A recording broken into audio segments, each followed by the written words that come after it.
All right, let's get on the road to May 29 now, and the Electoral Commission of South Africa chairperson Mosotho Moepya has assured citizens that May's vote will be free and fair. This is despite concerns raised by some parties about the IEC's integrity.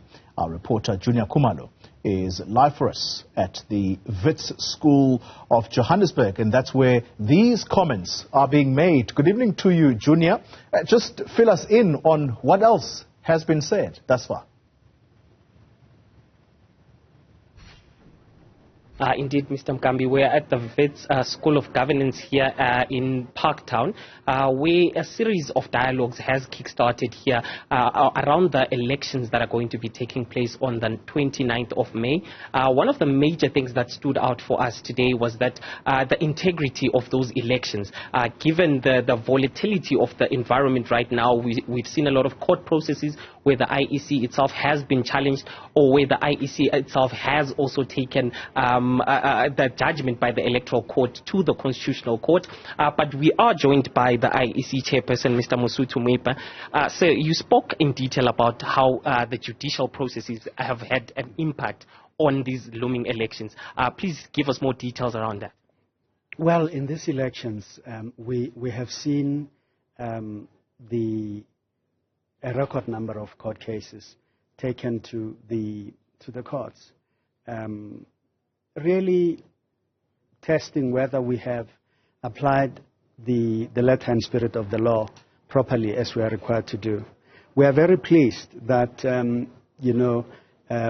a majority of these instances, there are only two matters that we have received back and we have referred to higher courts. The one involves honorary consulates, the other involves a candidate for the MK party, the former president. In both those issues, our issue is never about who's involved. It's about what principles of the law are involved and in what way we need to apply those principles if we have misapplied them. And that's the clarity we seek.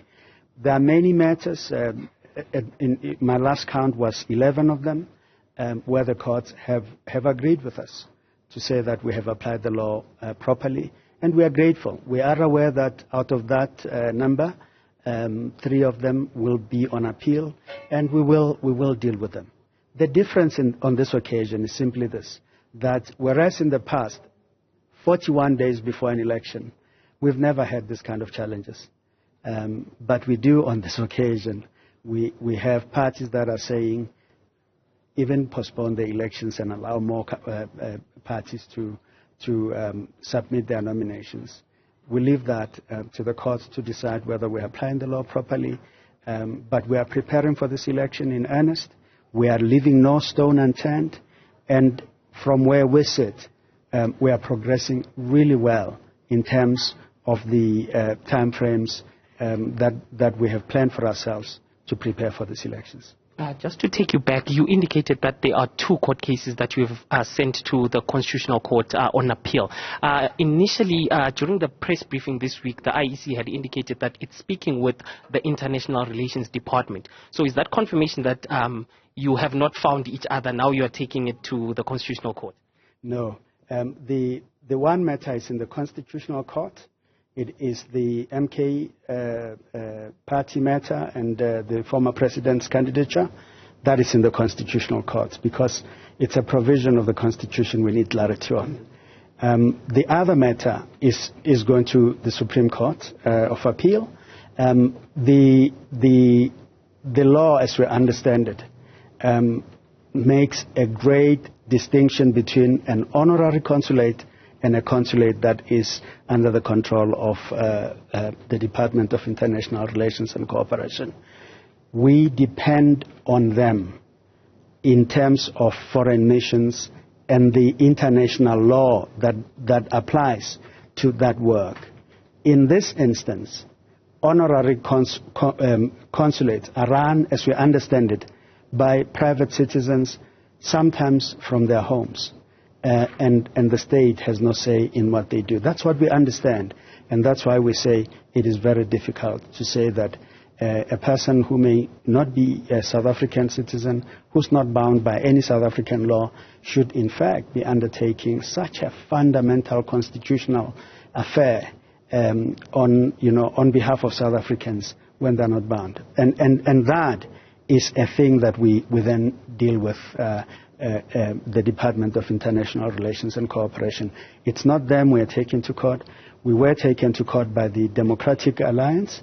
In this instance, the court has favored them. We are not agreed to the arrangements or the decision of the court, and all we are simply saying, and out of respect for the courts, we're not casting aspersion on the courts, and it must be clear, but we are saying that the interpretation that is being heard on any consulate is going to land us into trouble, and we want that matter resolved if we can. Okay, thank you so much, sir. That is the chairperson of the IEC. Just confirming, Mr. Mkambi, that they are taking that matter by the DA. We know that last week the DA had approached the courts to try and increase the number of voting stations abroad, but the IEC just confirmed now that they are approaching the Supreme Court of Appeal just to challenge that judgment, because they're saying that it's still unclear. They still need to ventilate a few matters on that judgment that was dealt last week, Mr. Mkambi.